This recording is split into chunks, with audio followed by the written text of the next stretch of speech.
At sa wakas mga master, tapos na tayo. Pagtakip na lang nitong isa na to. Kasi yung isa gawa na. Ayan.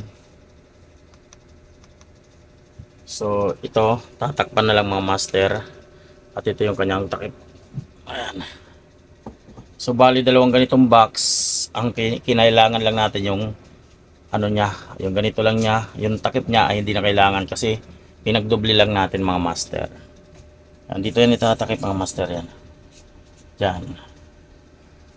Katulad nitong isa mga master. Pinagdubli lang natin siya. Tapos nilagyan natin ng ano. Ayan. Mahabang bolt. Ayan. Ayan. Para mapagdikit natin siya. Mapagtakip natin.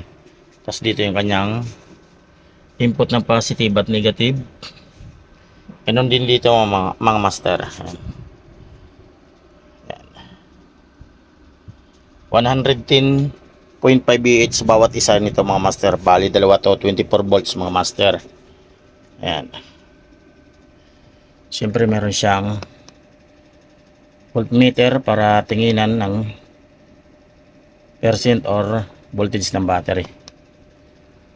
Ganon din ito, mayroon din niya mga master. Ayan. Ito yung wiring natin. May active balancer 5 ampere 8S pan 24 volts siyempre. At yung ating BMS na 150 ampere. Ayan. At ito yung ating terminal block. Ayan. May takip yan mga master. Ayan.